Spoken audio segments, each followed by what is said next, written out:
আসসালামু আলাইকুম এভরিওয়ান। আজকে আমি তোমাদের সঙ্গে একটা নতুন রেসিপি নিয়ে চলে আসলাম। একদম ঝটপট বানানো যাবে, সময় না থাকলে এইভাবে চটপট বানিয়ে নিতে পারো। আমি তো আজকে খুবই তাড়াতাড়ি বানিয়েছিলাম, তাই ভাবলাম তোমাদের সঙ্গে শেয়ার করি।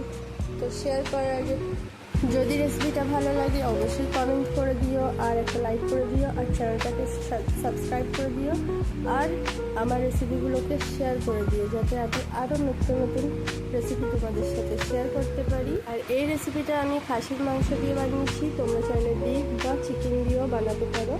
তো চলো দেরি না করে আজকে আমি এই রেসিপিটা তোমাদের সঙ্গে শেয়ার করে দিই। তো আমি এখানে প্রথমে খাসির মাংস নিয়েছি, আর এটাকে ধুয়ে ভালো করে এর পানিটা যে ঝরিয়ে নিয়েছি। তারপর এটাকে ম্যারিনেট করবো। এতে টক দই, আদা রসুনের পেস্ট, একটু জিরে গুঁড়ো, একটু লঙ্কার গুঁড়ো দিয়ে আর একটু নুন দিয়ে ভালো করে এটাকে ম্যারিনেট করে সাইডে রেখে দেবো। ম্যারিনেট করার পর আমি এটাকে 1 থেকে 2 ঘন্টার জন্য ফ্রিজে রেখে দেবো। এটা মানে যে মশলাটা দিয়েছি এটা অ্যাবজর্ব হওয়ার জন্য। তো তারপরে কুকারে আমি রিফাইন অয়েল দিয়েছিলাম, আর এর মধ্যে দিয়ে দিচ্ছি বাটার, আর তারপর আমি এখানে দিয়ে দিচ্ছি পেঁয়াজ কুচি। তো পেঁয়াজ কুচিটা ভালো করে ভাজা ভাজা হয়ে গেলে আমি এর মধ্যে দিয়ে দিচ্ছি যেটা আমি ম্যারিনেট করে রেখেছিলাম খাসির মাংসটা। তো এর মধ্যে দিয়ে ভালো করে কষিয়ে নেব। তো কষানোর পরে আমি এর মধ্যে দিয়ে দেবো বাটা মশলা।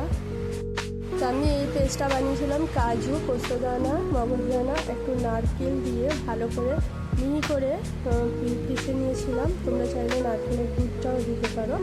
তো আমি এখানে মিহি করে পিষে নিয়েছিলাম বলে আমি আর এর মধ্যে দুধটা দিলাম না।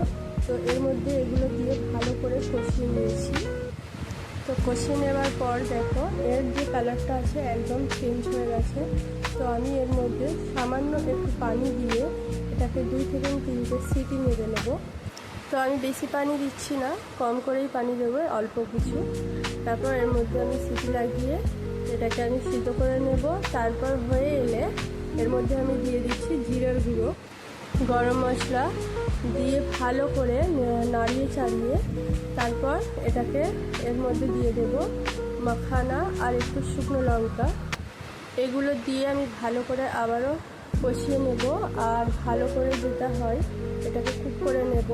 তারপর হাঁড়ি থেকে নামিয়ে গরম গরম পরিবেশন করতে পারো পরোটা বা নানপুরি দিয়ে। এটা কেমন লাগলো অবশ্যই জানাবে।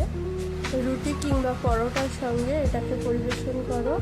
তো আমি তো এভাবেই খাসির বেজারাটা বানিয়েছি। তো তোমরা কিভাবে বানাও আমাকে কমেন্টে অবশ্যই জানাবে। আর ভিডিওটা ভালো লাগলে লাইক, কমেন্ট, শেয়ার করে দেবে।